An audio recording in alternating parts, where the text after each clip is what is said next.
ദേവികളുടെ ഉത്സവമായ നവരാത്രി എല്ലാം മറന്ന് 9 രാത്രികൾ പ്രാർത്ഥനയോടെ ആടിയും പാടിയും ചെലവഴിച്ച 9 രാത്രികളുടെ കഥയാണ് ഗ്രാൻഡ് മാസിൽ ഇന്ന്.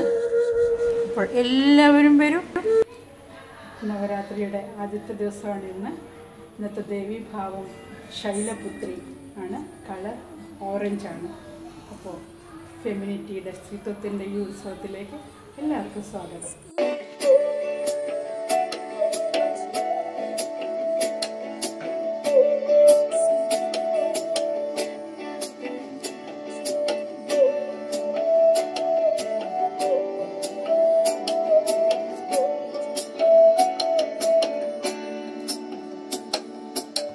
सौम्यां रत्नघटस्थरक्तचरणां ध्यायेत् परामम्बिका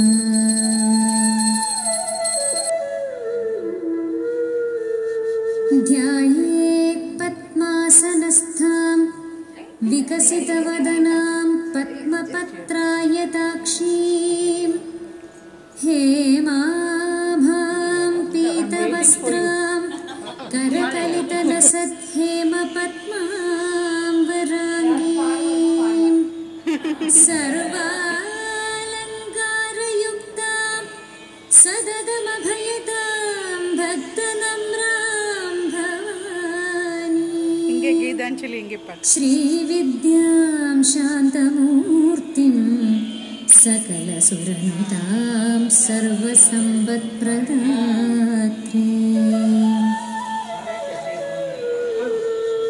सकुङ्कुमविलेपनामडिकचुम्बिकस्तूरिकां समन्दहसितेक्षणां सशरचापपाशाङ्कुशाम् अशेषजनमोहिनीमरुणमाल्यभूषाम्बरां जपाकुसुमभासुरां जपविधौ स्मरेदम्बिका अरुणां करुणादरङ्गिताक्षी धृतपाशाङ्कुश पुष्पबाणचापा. നവരാത്രിയുടെ 2ാം ദിവസമാണ് ഇന്ന്. ദേവി ബ്രഹ്മചാരിണി, വെളുത്ത വസ്ത്രം ഉടുക്കുന്ന ദേവി, നല്ലൊരു ഡിസൈപ്പിളായ ദേവി. ഒരു കയ്യിൽ കമണ്ടലു, അടുത്ത കയ്യിൽ കമലപുഷ്പം. അപ്പോൾ ബ്രഹ്മചാരിണി ദേവിയുടെ 2ാം ദിവസത്തിലേക്ക് നിങ്ങൾക്ക് എല്ലാവർക്കും സ്വാഗതം.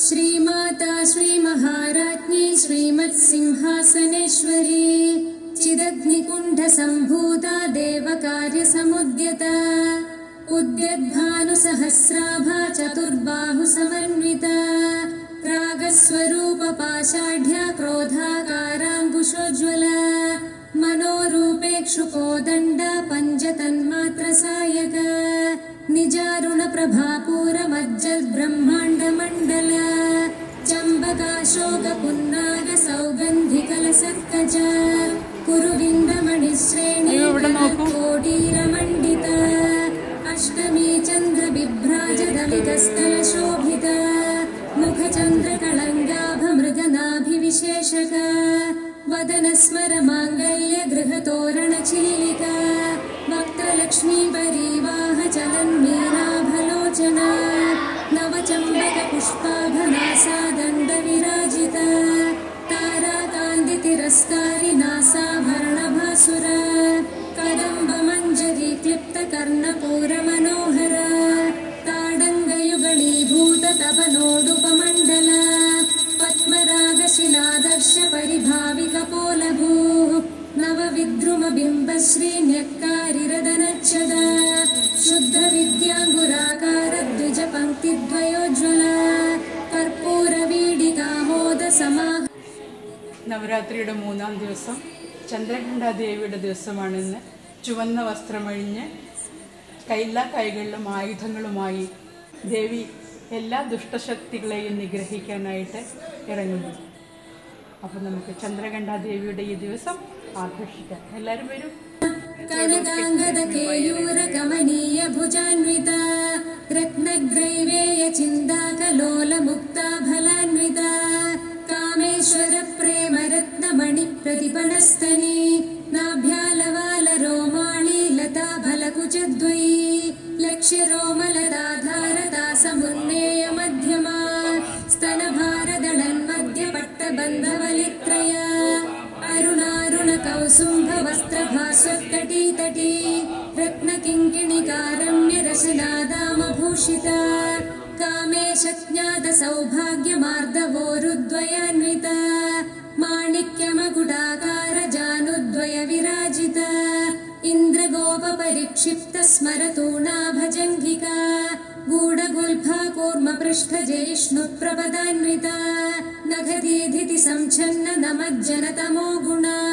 पदद्वयप्रभाजालपराकृतसरोरुहा छिञ्जानमणिमञ्जीरमण्डितश्रीपदाम्बुजा मराळी मन्दगमना महालावण्यशेवधिः सर्वारुणानवद्याङ्गी सर्वाभरणभूषिता शिवकामेश्वराङ्गस्था शिवा स्वाधीनवल्लभा सुमेरुमध्यशृङ्गस्था श्रीमन्नगरनायिका चिन्तामणिगृहान्तस्था पञ्चब्रह्मासनस्थिता महाकर्णाटकी संस्थापनम्बरवासिनी सदा सागरमध्यस्था कामाक्षी कामदायिनी देवर्षिगणसङ्घातस्तूयमा നവരാത്രിയുടെ 4ാം ദിവസം കുഷ്മാണ്ഡ ദേവിയുടെ ആഘോഷമാണ് ഇന്ന്.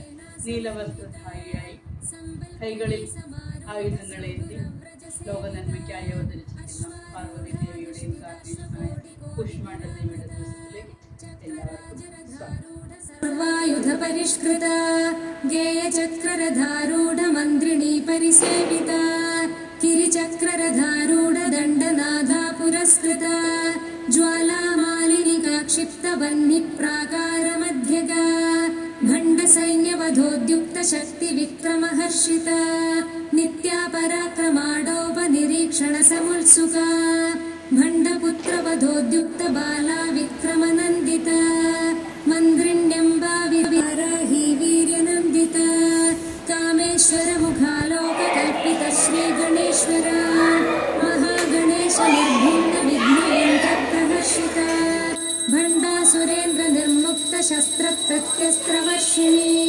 कराङ्गुलिनभोत्पन्ननारायणदशाकृतिः महापाशुपतास्त्राग्निनिर्दग्धासुरसैनिका कामेश्वरास्त्रनिर्दग्धसभण्डासुरशून्यका ब्रह्मोपेन्द्रमहेन्द्रादिदेवसंस्तुतवैभवा हरनेत्राग्निसन्दग्धकामसञ्जीवनौषधिः നവരാത്രിയുടെ 5ാം ദിവസമാണ് ഇന്ന് സ്കന്ദമാതാദേവിയുടെ ദിവസമാണ്.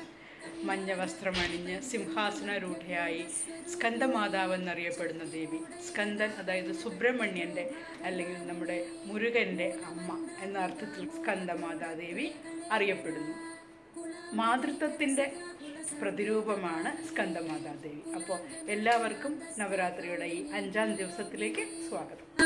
समयान्तस्था समयाचारतल्परा मूलाधारैकनिलया ब्रह्मग्रन्थिविभेदिनी मणिपूरान्तरुदिता विष्णुग्रन्थिविभेदिनी आज्ञाचक्रान्तराळस्था रुद्रग्रन्थिविभेदिनी सहस्राराम्बुजारूढा सुधासाराभिवर्षिणी तटिल्लता समरुचिः षट्चक्रोपरि संस्थिता महाशक्तिकुण्डलिनी विसतन्तुतनीयसी भवानी भावनागम्या भवारण्यकुठारिका भद्रप्रिया भद्रमूर्तिर्भक्तसौभाग्यदायिनी भक्तिप्रिया भक्तिगम्या भक्तिवश्या भयापहा शाम्भवी शारदाराध्या शर्वाणी शर्मदायिनी शाङ्करी श्रीकरी साध्वी शरच्चन्द्रनिभानना शादोदरी शान्तिमती निराधारा निरञ्जना निर्लेपा निर्मला नित्या निराकारा निराकुला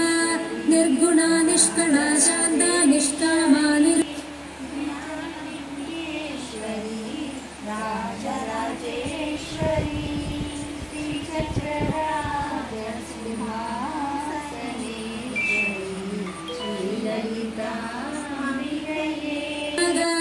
मधना निर्मदा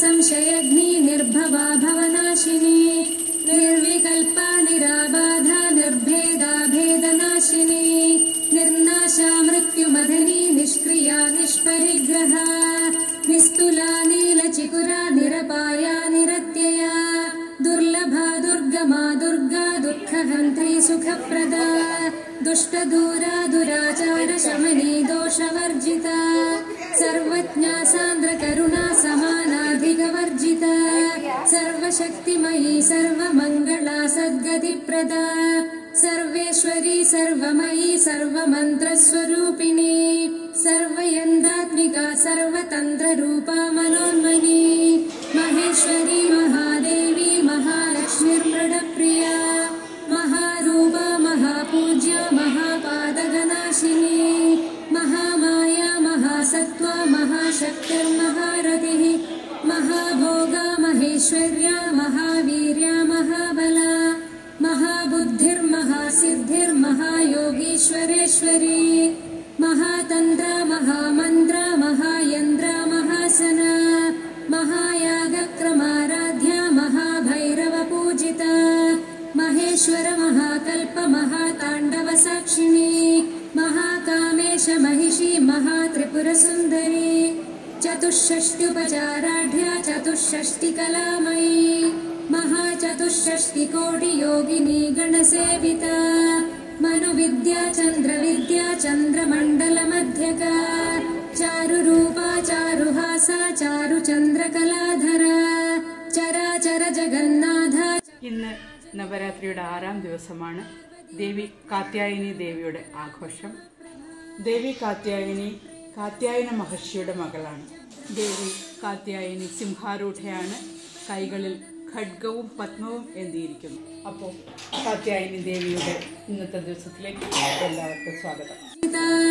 विश्वरूपा जागरणी स्वपन्ती तैजसात्मिका सुप्ता प्राज्ञात्मिका तुर्या सर्वावस्था विवर्जिता सृष्टिकर्त्री ब्रह्मरूपा गोप्त्री गोविन्दरूपिणी संहारिणी रुद्ररूपा तिरोधानकरीश्वरी सदाशिवानुग्रहदा पञ्चकृत्यपरायणा भानुमण्डलमध्यस्था भैरवी भगमालिनी पद्मासना भगवती पद्मनाभ सहोदरी उन्मेष निमिषोल्पन्न विपन्न भुवनावली सहस्रशीर्षवदना सहस्राक्षी सहस्रपात् आब्रह्मकीड जननी वर्णाश्रम विधायिनी निजाज्ञारूप निगमा पुण्या पुण्यफलप्रदा श्रुति सीमन्त सिन्दूरी कृतपादाब्जधूलिका सकलागम सन्दोह शुक्ति सम्पुटमौक्तिका पुरुषार्थप्रदा पूर्णा भोगिनी भुवनेश्वरी अम्बिकानादिनिधना हरिब्रह्मेन्द्र सेविता नारायणी नादरूपा नामरूप विवर्जिता ह्रीङ्कारी ह्रीमती हृद्या हेयोपादेयवर्जिता राजराजार्चिता राज्ञी रम्या राजीवलोचना रञ्जनी रमणीरस्या रणत्किङ्किणी मेखला रमारागेन्दुवदना रतिरूपा रतिप्रिया रक्षाकरी राक्षसग्नी रामा रमणलम्बडा काम्या कामकलारूपा कदम्बकुसुमप्रिया कल्याणी जगती कन्दा करुणारससागरा कलावती कलालापा कान्दा कादम्बरी प्रिया वरदा वामनयना वारुणी मदविह्वला विश्वाधिका वेदवेद्या विन्ध्याचलनिवासिनी विधात्री वेदजननी विष्णुमाया विलासिनी क्षेत्रस्वरूपा क्षेत्रेशी क्षेत्रक्षेत्रज्ञपालिनी क्षयवृद्धिविनिर्मुक्ता क्षेत्रपालसमर्चिता विजया विमला वन्द्या वन्दारुजनवल्सला वाग्वादिनी वामकेशी वह्निमण्डलवासिनी भक्तिमल्कल्पलतिका पशुपाशविमोचिनी. ഇന്ന് നവരാത്രിയുടെ 7ാം ദിവസമാണ്. ദേവിമാരുടെ ഏറ്റവും ഉഗ്രരൂപമായ കാളരാത്രി ദേവിയാണ് ഇന്ന് നമ്മൾ പൂജിക്കുന്നത്. ചാരനിറത്തിലുള്ള വസ്ത്രമണിഞ്ഞ് സിംഹാരൂഢയായി ദേവി കാളരാത്രി ഭക്തരുടെ എല്ലാ ഭയങ്ങളെയും ആകുലതകളെയും നീക്കുവാനായി അവതരിച്ച ദിവസമാണ്. നിങ്ങൾക്കെല്ലാവർക്കും നവരാത്രിയുടെ ഈ 7ാം ദിവസത്തിലേക്ക് കാമേശ്വര പ്രാണനാടി കൃതജ്ഞാ കാമപൂജിത ശൃംഗാരരസ സമ്പൂർണ ജയാ ജാലന്ധര സ്ഥിത ഓഡ്യാണപീഠ നിലയ ബിന്ദുമണ്ഡലവാസിനി ഗ്രഹോ യാഗക്രമാരാധ്യ രഹസ്തർപ്പണദർപ്പിത സദ്യപ്രസാദിനി വിശ്വസാക്ഷിണി സാക്ഷിവർജിത ഷഡംഗദേവതായുക്ത ഷാഡ്ഗുണ്യപരിപൂരിത നിത്യക്ലിന്നാ നിരുപമാ നിർവാണ സുഖദായിനി നിത്യാ ഷോഡശികാരൂപാ ശ്രീകണ്ഠാർദ്ധശരീരിണി പ്രഭാവതി പ്രഭാരൂപാ പ്രസിദ്ധാ പരമേശ്വരി. ഇന്ന് നവരാത്രിയുടെ 8ാം ദിവസമാണ്. ദേവി മഹാഗൗരിയെയാണ് ഇന്ന് നമ്മൾ പൂജിക്കുന്നത്. ദേവി മഹാഗൗരി വൃഷഭാരൂഢയാണ്. കൈകളിൽ ത്രിശൂലം, ഡമരു, അഭയമുദ്ര, പരതമുദ്ര എന്നിവ ഏന്തിയിരിക്കുന്നു. തൻ്റെ ഭക്തരുടെ എല്ലാ അഭീഷ്ടങ്ങളെയും സാധിപ്പിച്ചു കൊടുക്കുന്ന ദേവിയാണ് ദേവി മഹാഗൗരി. അപ്പോൾ ദേവി മഹാഗൗരിയുടെ ഈ ദിവസത്തിലേക്ക് നിങ്ങൾക്ക് എല്ലാവർക്കും സ്വാഗതം. ചിച്ഛക്തിശ്ചേതനാരൂപാ ജഡശക്തിർജഡാത്മിക ഗായത്രീ വ്യാഹൃതി സന്ധ്യാ ദ്വിജവൃന്ദ നിഷേവിത തത്വാസനാ തത്വമയീ പഞ്ചകോശാന്തരസ്ഥിത നിസ്സീമ മഹിമാ നിത്യയൗവനാ മദശാലിനി മദഘൂർണിത രക്താക്ഷി മദപാടലഗണ്ഡഭൂ ചന്ദനദ്രവദിഗ്ധാംഗീ ചാമ്പേയ കുസുമപ്രിയ കുശലാ കോമളാകാരാ കുരുപുല്ലാ കുലേശ്വരി കുലകുണ്ടാലയാ കൗളമാർഗതൽപരസേവിത കുമാരഗണനാഥാംബാ തുഷ്ടി പുഷ്ടിർമതിർധൃതിഃ ശാന്തി സ്വസ്തിമതി കാന്തിർനന്ദിനി വിഘ്നനാശിനി തേജോവതി ത്രിനയനാ ലോലാക്ഷി കാമരൂപിണി മാലിനി ഹംസിനി മാതാ മലയാചലവാസിനി സുമുഖി നളിനി ശുഭ്രോ ശോഭനാ സുരനായിക കാളകണ്ഠീ കാന്തിമതി ക്ഷോഭിണി സൂക്ഷ്മരൂപിണി വജ്രേശ്വരി വാമദേവി വയോവസ്ഥാ വിവർജിത സിദ്ധേശ്വരി സിദ്ധവിദ്യാ സിദ്ധമാതാ യശസ്വിനി വിശുദ്ധിചക്രനിലയ.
ഇന്ന് നവരാത്രിയുടെ 9ാം ദിവസം.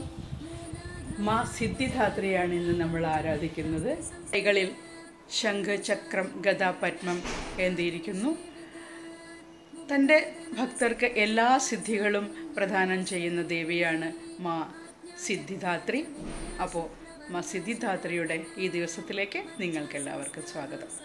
മുഖ്യശക്തി സമന്വിത ഹരിദ്രാണൈകരസികാഹാകിനി രൂപധാരിണി സഹസ്രദള പത്മസ്ഥ സർവവർണോപശോഭിത സർവായുധധരാ ശുക്ല സംസ്ഥിത സർവതോമുഖി സർവൗരന പ്രീത ചിത്തായാഗിന്യംബാ സ്വരൂപിണി സ്വാഹാ സ്വധാമതിർമേധാ ശ്രുതിസ്മൃതിരനുത്തമാ പുണ്യകീർത്തി പുണ്യലഭ്യ പുണ്യശ്രവണകീർത്തന പുലോമജാർച്ചിത ബന്ധമോജിനി ബർബരാണക വിമർശരൂപിണി വിദ്യാ വിയദാതി ജഗൽപ്ര सर्वसुरासुः सर्वव्याधिप्रशमनी सर्वमृत्युनिवारिणी अग्रगण्या चिन्त्यरूपा कलिकल्मषनाशिनी कात्यायनी कालहन्त्री कमलाक्षनिषेविता ताम्बूलपूरितमुखी दाडिनी कुसुमप्रभा मृगाक्षी मोहिनी मुख्या मृडानी नेत्ररूपिणी